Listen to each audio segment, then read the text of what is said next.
네, 안녕하십니까. KBS 기자 양영은입니다. 2021 KPF 저널리즘 컨퍼런스 1일차 오늘의 마무리 세션이 되겠습니다. 굉장히 핫한 주제죠. 플랫폼에 저널리즘을 묻다라는 주제인데요. 네 분의 연사가 발표를 해주시겠습니다.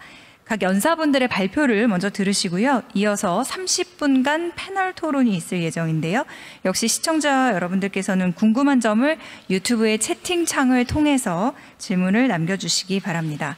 먼저 이번 세션의 좌장이신 정준희 한양대학교 정보사회 미디어학과 겸임 교수님을 소개해 드리겠습니다. 정준희 교수님께서는 저널리즘 이론 및 지식정보 컨텐츠 제작에 관련된 강의를 담당하고 계십니다. 또 문화체육관광부 산하 여론집중도 조사위원회의 전문위원으로 재직한 이후에 현재 또 위원으로 활동하고 계십니다. TBS TV 정준희의 해시태그 NBC 100분 토론, KBS 일라디오 열린 토론의 진행을 맡고 계십니다. 먼저 알고리즘과 뉴스, 공적인 것이 되어버린 두 주체에 대한 이야기를 주제로 좌장이신 정준희 교수님께서 발제를 해주시겠습니다. 예, 반갑습니다. 제가 이제 처음에 던지는 건 아마 이제 질문으로 이어지게 될 텐데요. 지금 원래의 제목은 플랫폼의 저널리즘을 질문하기고요. 제가 던지는 건 이제 저널리즘 이 플랫폼에 질문하기가 되는데요. 이 목적어냐 주어냐에 따라서 내용상의 차이가 꽤 생기겠죠. 누구의 관점에서 얘기할 것인가. 근데 좀 더 객관적이고 중립적으로는 저널리즘을 질문하는 것이 맞는 것 같고요. 제가 처음에 이제 이야기를 끌어나가는 건 주체로서의 저널리즘이 어떤 것들을 불만을 품고 있거나 궁금해하는가에서부터 시작하도록 하겠습니다. 불만은 되게 다양한 방향에서 나옵니다. 여기서 제가 제기하는 네 가지 불만은 제 불만이라기보다는 지금까지 논문이라든가 여러 가지 토론회라든가 아니면 시민사회에서 얘기했던 내용들을 대략적으로 이제 모아본 그런 결과인데요. 가장 큰 거는 의제 설정에 관련된 건데, 과거까지는 이제 기성 언론이 의제 설정의 주체였다고 한다면 이제는 그 주도권이 플랫폼, 특히 알고리즘에 넘어갔다라고 하는 인식이 가장 크고, 어쩔 수 없는 측면도 있겠지만 그것이 가지는 근본적인 문제에 대한 불만이 가장 잦게 제기되는 것 같습니다. 그중에 가장 중요한 이유는 이 폭발적 확산 구조, 영어로는 포지티브 피드백 루프라고 얘기할 만한, 다시 말하면 주목하는 것, 많은 사람들의 어떤 눈이 모이는 곳이 그냥 그 정도 수치로 끝나는 것이 아니라 더 많은 것들을 끌어당기는 힘이 됨으로써 주로는 논란 위주의 폭발적인 이슈 확산이 지배하는 세상이 만들어졌다라는 것이 그 핵심이 될 겁니다.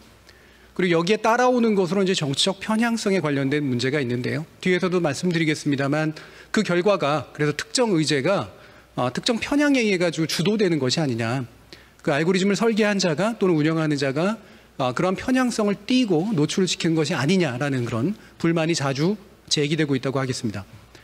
두 번째로는 이거하고는 비슷하지만 좀 약간 또 다른 궤에서 허위 조작 정보나 혐오적인 그런 표현들이 여기에 많이 모이고 결과적으로 증폭된다. 그런데 플랫폼은 이것을 예방하고 막기보다는 사실은 조장하는 데 오히려 힘쓰고 있는 거 아니냐. 이것도 일종의 음모론이겠습니다만 실제로 조장의 결과로 사실 상업적인 이득이 얻어지고 있기 때문에 결국은 방치하거나 조장한다라는 그런 혐의가 더 씌워져 있다고 하겠습니다. 최근에 페이스북에 관련된 논란도 정확히 이것하고 연결된 것이죠. 세 번째는 좀 더 구체적인 불만으로, 한국에서는 이것이 이제 포털이라고 하는 그런 독특한 컨셉으로 나오게 되고, 특히나 법적으로는 인터넷 뉴스 사업자라고 하는 식으로 규정이 돼 있는데, 언론이 아니라 인터넷 뉴스 사업자이기 때문에 사실상의 언론 행위를 하고 있음에도 불구하고 언론으로서 규제되거나 취급받지 않고 있다. 그래서 언론 내지 준 언론으로 규정하고 법적으로 포괄해서 규제해야 된다라는 그런 주장도 나오고 있습니다. 네 번째는 이제 공유지의 비극이라는 말로 표현이 되는 건데요. 이 공유지는 이제 더 이상 포털이 그냥 단순한 포털이 아니라 공유지화됐고, 그 결과로서 상당히 많은 사람들이 뉴스의 생산과 유포, 이용에 참여하는 공간이 됐는데, 그 결과로 황폐화가 일어나고 있다. 즉 뉴스 환경이 지속적으로 황무지화되고 있다라는 그런 인식입니다. 이 네 가지는 발산된다라고 제가 표현을 했는데요. 이 불만은 한 가지 궤를 갖고 있지는 않습니다. 그리고 때로는 이 불만과 불만 사이에 조정을 하는 것이 한 불만을 취급하는 대신에 다른 불만을 배제하는 그런 문제도 충분히 있을 수가 있습니다. 근데 적어도 수렴되는 논의 지점은 하나가 있는데요. 지금의 이제 플랫폼 그리고 플랫폼이 제공하는 뉴스 서비스는 더 이상 이제 사적 사유보다는 공적 사유 그리고 공적 개입이 필요한 영역이 됐다라고 하는 문제의식이라고 볼 수 있을 것입니다. 그럼 몇 가지 한번 짚어보죠. 공유지의 비극이라고 표현되고 있는 것은 그럼 타당한가? 플랫폼에서 자주 사용되는 비유입니다. 일반적인 정의로 공유지의 비극이라고 하는 것은 소유 주체는 정부나 공동체고 따라서 자원에 대한 접근이 개방적이고 소유권이 별도로 존재하지 않기 때문에 사람들이 이기적으로 과다하게 활용해서 자원 고갈의 문제가 발생한다라는 그런 인식이죠. 그래서 원인으로는 이기심 그리고 남용이 이제 제기되고 그 결과로는 황폐화가 제기됩니다. 이와 같은 비유는 일정하게 타당하지만 한계도 있는데요. 가장 중요하게는 소유 주체가 공공이 아니라는 것이죠. 플랫폼은 사적으로 소유된 것이고 그 사적 주체가 가지고 있는 운영 원리가 있습니다. 비즈니스의 원리가 있고 알고리즘의 원리가 있는 것이죠. 그리고 여기서 이제 어떤 자원이 고갈되거나 남용되는가 했을 때 그 두 가지가 좀 다릅니다. 남용되는 건 주목 자원인데 주목 자원이 고갈되는 건 아니죠. 고갈되는 건 사회적 신뢰 자원입니다. 즉 남용의 결과로 주목을 남용한 결과로 주목이 없어지는 것이 아니라 사회적 신뢰가 없어지는 그런 결과를 빚게 된다는 것입니다. 여기서 세 번째 문제가 나서는데요. 그래서 사적 소유 주체가 그들이 제시하고 있는 운영 원리로 인해서 이 고갈 내지 남용 내지 오용이 의도했던 의도하지 않았건 촉발된다라는 것이 인식의 내용이라고 볼 수가 있습니다. 여기서 이제 플랫폼 기업을 다시 재정의해야 할 필요가 있는데요. 공유지적 성격은 가지고 있으나 본질적인 의미에서의 공유지는 아닌 모순적인 상황이 발생을 합니다. 일단은 플랫폼은 공유지처럼 인식되고 활용되는 것을 지향하는 건 분명합니다. 우리가 흔히 알려져 있듯이 네트워크 효과에 기초를 하고 있기 때문이죠. 이 네트워크 효과라고 하는 건 기본 영역이라고 볼 수 있는 것, 이를테면 풀밭과 같은 것, 검색 엔진이나 뉴스 서비스나 블로그나 카페 같은 것들을 무료로 개방적으로 접근하도록 만들어줌으로써 그 결과로 많은 사람들이 모이게 되고 많은 사람들이 모여진 어떤 상태를 토대로 일정한 비즈니스를 수행하고 있기 때문입니다. 그 결과로 여기서 또 중요한 차이점이 하나 나서게 되는데요. 보통 이제 공유지 내지 규제 대상이 되는 공적 대상은 주로는 인허가에 의해서 인위적 독점이 발생되기 때문에 그것에 대한 초과 이득을 환수하거나 아니면 그 인위적 독점에 상응하는 공적 책임을 요구하는 방향으로 제도 설계가 이루어지게 됐는데 플랫폼 기업이 만들어낸 이 네트워크 효과로서의 공유지는 사실은 자발적으로 만들어진 것이고 자연적으로 독점된 그런 경향이 있습니다. 그래서 인위적으로 울타리를 쳐서라기보다는 그 안에 모여있기 때문에 사실상 다른 대안이 존재하지 않음으로써 공유지화가 결과적으로 빚어지게 된다는 것입니다. 그래서 플랫폼 기업은 공유지로서 성공하게 되면 그 특성을 이용해서 자산을 키워가고 이익을 발생시킵니다. 비유적으로 표현하자면 기본 영역은 개방되어 있는데 즉 길거리나 풀밭은 개방이 되어 있는데 그 주변에 이제 광고판을 설치하고 매대를 만들어서 수수료나 수익을 실현하는 그런 구조를 가지고 있다는 거죠. 또 한 가지 여기서 발생되는 무형의 자산이 있는데요. 그게 바로 이용자의 행동 데이터라고 하는 것입니다. 그 이용자 행동 데이터는 이용자가 와서 자발적으로 제공한 것이지만 그 결과물로서의 이용자 데이터는 상당 부분 플랫폼에게 사적으로 귀속되는 측면들이 있습니다. 그래서 출발 자체는 공유지가 아니었지만 결과로서 공유지가 되어버린 모순적 상황에 도달하게 되는데요. 따라서 제도 설계를 하기가 굉장히 어렵습니다. 공적 소유물이 아니다. 그 다음에 배타적 사업권을 인위적으로 준 것이 아니다. 따라서 일반적으로 공적 규제 프레임을 작동시키기가 곤란한 상태에 도달하게 됩니다. 여기서 또 한 가지 이제 문제로 나서는 게 바로 이제 알고리즘인데요. 플랫폼 기업이 만약에 어떤 자동화된 기계적 개입 없이 인위적 개입을 통해서 이와 같은 일들을 수행하고 있다면 주체를 설정해서 그 주체에 대해서 책임을 물을 수가 있을 텐데 상당히 많은 부분은 자동화된 기계적 장치에 의해서 만들어지기 때문에 그 알고리즘에 대해서 책임을 묻기가 굉장히 어려워지는 상황이 옵니다. 대표적으로 플랫폼 기업의 주장은 기본적으로 플랫폼 기업은 생산자, 소비자 사이의 매개자로서 존재하며 알고리즘을 소비자 편익과 생산자 편익을 위해서 만들어서 연결시켜주는 기능을 한다. 인간 개입의 산물이 아니기 때문에 따라서 기본적으로 중립적일 수밖에 없다라는 주장입니다.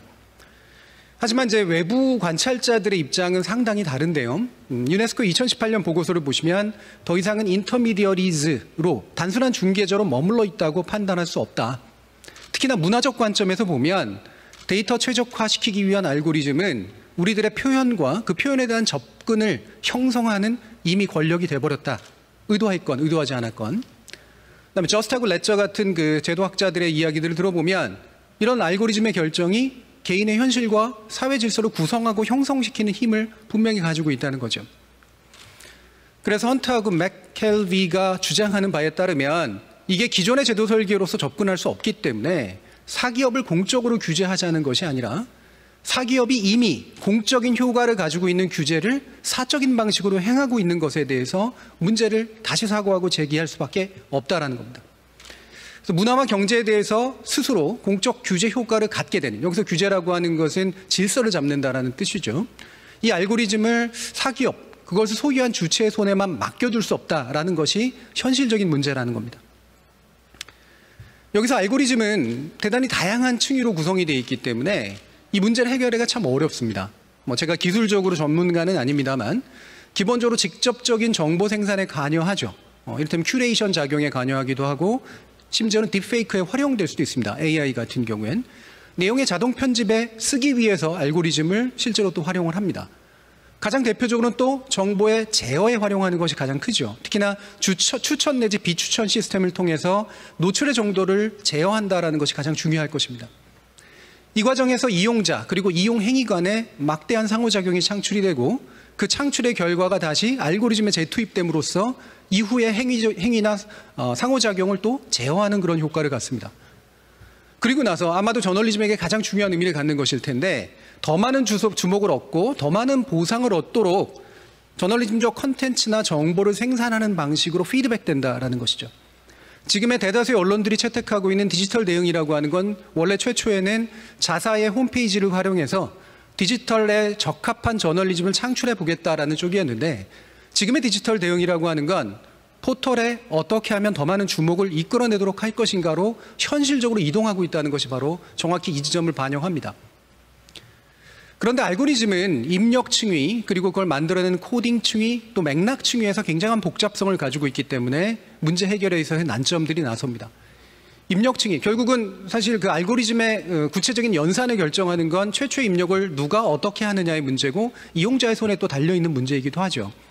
이를테면 AI가 학습하는 편견은 이용자들의 누적된 편견과 연관이 되어 있다고 하는 것도 분명히 중요하게 지적할 문제입니다. 두 번째로 플랫폼 기업도 난감하게 반응을 하는 것 중에 하나가 알고리즘, 특히나 AI화된 알고리즘 같은 경우엔 그 블랙박스적인 성격 때문에 실제로 설계자가 정확하게 예측하는 것이 굉장히 어려운 현상들이 나타나고 기계학습들이 일어나게 되면 더더욱이나 설계자의 손으로부터 점점점 멀어지는 그런 효과 같은 것들이 충분히 있을 수가 있습니다. 세 번째로 아마도 가장 강력하고 중요할 텐데 이 맥락 층위, 다시 말하면 미디어를 이용하는 이용자들이 어떤 상태를 가장 바람직한 상태로 보는가에서 사실은 상당한 의구심들이 존재합니다. 이를테면 구글의 원칙처럼 가장 많이 보는 정보가 가장 좋은 정보라고 가정하고 그것을 이제 보여주는, 더 많이 노출시켜주는 그런 식의 알고리즘적 원리라고 하는 것이 우리 사회가 바라는 가장 최적화된 형태이냐? 아니라고 볼 수는 있겠지만 실제로 또 그것이 이용자의 이용 목표하고도 연관된 점은 충분히 있기 때문에 과연 이용자의 그런 수요를 따를 것이냐 아니면 사회적 필요를 따를 것이냐에서 상당한 난점들이 도출될 수가 있습니다. 그렇기 때문에 요즘은 어카운터빌리티 개념을 도입해서 알고리즘에 대한 설명 책임을 요구하는 것이 일반적인 경향이 되고 있는데요. 사실 이 알고리즘의 설명 책임을 요구한다는 게 알고리즘의 코드를 다 까서 보여줘라 라고 하는 말로 이해가 되지만 실제로 그것이 요구되는 맥락은 조금씩 다릅니다. 예를 들면 해외의 경우에 보면 캐나다나 호주나 뉴질랜드 같은 경우에는 일반 영어권 국가들인데요. 영어권 국가가 되다 보니까 그 옆에 인접한 좀 더 영어권 모국의 문화가 자신들의 문화를 실질적으로 침식하는 문제가 발생을 하게 됩니다.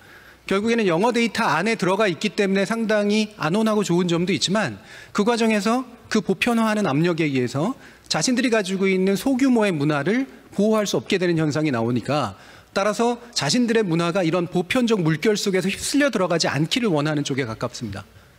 유럽 같은 경우에는 자기 권역을 보호하는 것에 입각해 있는 측면들이 있죠. 그래서 주로는 미국발 글로벌 플랫폼들에 대한 제어 문제가 나서게 됩니다. 세 번째로 그럼 그 본진이라고 볼 수 있는 미국은 어떠냐? 미국은 정치적 과도 편향성 문제에 또 오히려 주목을 합니다. 그래서 이러한 편향성이 허위 조작 정보와 결합되는데 이 결합을 막는 것이 초점입니다. 그래서 표현의 자유라고 하는 그 미명하에서 허위 조작 정보가 정치적으로 활용되는 것에 플랫폼이 방치하고 있거나 조장하고 있는 문제에 대해서 문제 제기를 하고 있는 것이 현재 조건이라고 볼 수 있습니다. 국내 같은 경우에는 상대적으로 문화보호주의 측면들은 상대적으로 적고 미국과 같은 편향성 문제가 주로 많이 얘기되고 있는데 사실 문제의 본질은 포털이 의도했건 의도하지 않았건 또는 플랫폼이 의도했건 의도하지 않았건 그렇게 해서 뉴스가 이용된 결과가 뉴스의 지속적 저품질화를 유도하고 있다는 점입니다. 그래서 이 문제를 해결해야 되는데요. 근데 그간의 논쟁은 아까도 말씀드렸던 것처럼 정치적 편향성 논란, 상당 부분 음모론에 가까운 논란에서 과잉 주도되고 있습니다. 어떤 눈으로 보느냐에 따라 편향성이 굉장히 달라지기 때문에 정치적 편향성 문제에 빠지게 되면 저품질화의 문제와 연관이 돼 있음에도 불구하고 본질을 놓치게 되는 그런 문제가 나타나게 되죠. 이런 것들을 해결하기 위해서 품질 제고를 지향한 플랫폼들은 진입장벽을 설치했습니다. 이른바 제휴 언론사라는 형식으로요. 하지만 여기에 대해서 이제 물론 사회적 요구에서 만들었기 때문에 억울한 측면도 있습니다만 내부에서 책임을 지고 해결해야 될 것을 외부 전문가들의 손에 전가시켜 놓거나 맡겨 놓은 것이 아니냐라고 하는 그런 비판도 제기되고 있고 이 결과로 언론사 간 분열이 유도되는 문제도 있다라는 그런 비판도 나옵니다. 이는 자율규제 모형의 명암으로 연결이 되는데요. 자율규제라고 하는 건 굉장히 필요한 일이고 사실 불가피한 일이긴 합니다만 과연 이것이 시장 질서를 바로잡기 위한 거버넌스인지 아니면 이미 시장 안으로 들어가 있는 기성 행위자가 새로운 행위자가 들어오지 못하도록 만들어놓는 럭인 효과, 이른바 봉쇄 효과를 만들어내기 위함인지에 의구심이 제기되고 있는 것이고요. 그러다 보니 자율규제위원회가 이해관계자들의 담합 내지 로비 창구로 전락한 것이 아니냐라고 하는 문제 제기도 나오고 있는 상태입니다. 그래서 플랫폼에 대한 공적 사유가 필요하다면, 공적 행위를 해야 된다면 어떤 방향을 의도할 것인가가 중요할 텐데요. 여기서 이제 플랫폼은 스스로가 행하고 있는 행위가 얼마나 언론 행위에 가까운가 그에 대한 인식을 들어볼 필요가 있습니다. 그리고 저널리즘의 생산자나 이용자 인식과 얼마나 격차 내지 합치함이 있는가 여기서부터 문제는 출발해야 될 필요가 있겠죠. 이 공유지는 법적 공유지는 아니지만 실질적인 공유지가 되어버렸기 때문에 이 문제를 해결하기 위한 제도의 변화 내지 우리 인식의 변화도 필요합니다.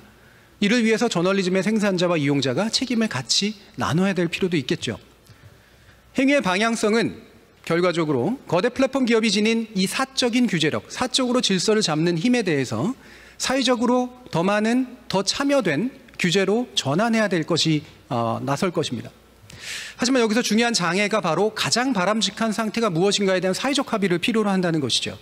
누군가는 그냥 선정적인 뉴스를 보는 것이 훨씬 더 나한테는 좋다라고 얘기하고 있는 것 앞에서 그렇지 않고 이러이러한 뉴스를 보는 것이 훨씬 낫습니다 라고 주장할 때는 사회적 합의가 필연적으로 선행되어야 된다는 겁니다. 즉 품질의 문제, 다양성에 관련된 문제, 소수자 보호나 약자 보호에 관련된 문제에 있어서 공통의 인식을 가지고 공통의 개입을 필요로 한다라는 것이죠. 두 번째는 정치적 편향성이나 객관적 논쟁에 덫을 잡히기보다 발목 잡히기보다 실질적으로 품질을 제고시키기 위한 인센티브와 디스인센티브를 어떻게 마련할 것인가의 문제에 초점을 맞춰야 될 것입니다. 결국 이것은 포괄성 있고 효율적인 거버넌스를 창출하고 이거를 계속해서 보완해 나가는 것으로 문제를 해결할 수밖에 없는데요. 그를 위해서 다음과 같은 질문을 모아봤습니다. 첫 번째 질문은 저널리즘 품질 저하가 과연 생산자에게 있는가? 이용자에게 있는가? 플랫폼 알고리즘에 있는가? 사실 모두에게 있다고 볼 수가 있겠지만 이것이 증폭되는 과정에서의 문제는 일단은 근본적으로 누구에게 1차적으로 물어야 될 것인가에 대한 답이 필요할 것입니다. 두 번째로 플랫폼이 문제 해결을 위해서 좀 더 근본적인 방법을 모색한다면 제한할 수 있는 것들이 굉장히 있을 수가 있겠죠. 이거는 근본적인 문제에 대한 인식, 언론 행위에 대한 인식과 연관이 됩니다. 세 번째는 저널리즘 품질은 결국 질적이고 주관적인 문제이기 때문에 이 질적이고 주관적인 문제는 객관화해서 다루기가 대단히 어렵습니다. 그러면 아까도 말씀드렸던 것처럼 사회적 합의를 마련해야 되는데요. 이 사회적 합의가 마련이 만약에 된다면 이것을 알고리즘에 투입해서 문제를 해결할 수 있는가에 대한 답이 필요할 것입니다. 특히나 저널리즘의 품질 규준 이슈에 있어서 네 번째 질문으로 공적 개입의 방식이 어떤 것으로 수행되는 것이 적절하다고 보느냐. 이를테면 압력을 주는 것이냐, 인센티브를 주는 것이냐, 아니면 거버넌스를 통해서 원칙을 마련하는 것이냐, 다양한 방식들이 있겠죠. 다섯 번째, 아마도 플랫폼 스스로가 고민하고 있었던 협력 방안들이 있을 겁니다. 그래서 저널리즘을 만약에 묻는다면 저널리즘을 같이 고민하면서 플랫폼이 지난 20여 년간 고민해왔던 결과물은 현재 어디에 도달해 있는가에 대한 답을 들어보고자 합니다. 여섯 번째 질문은 바로 역질문인데요. 플랫폼이 저널리즘을 사고하면서 저널리즘 생산자 내지 이용자에게 과연 그럼 어떤 질문을 역으로 던지고 싶은가? 이것이 또한 우리의 이후 거버넌스를 만들어내고 이후의 협력 구조를 만들어내는 데 있어서 중요한 또한 출발점이 되지 않을까라고 생각을 합니다. 제 발표는 여기까지입니다. 감사합니다.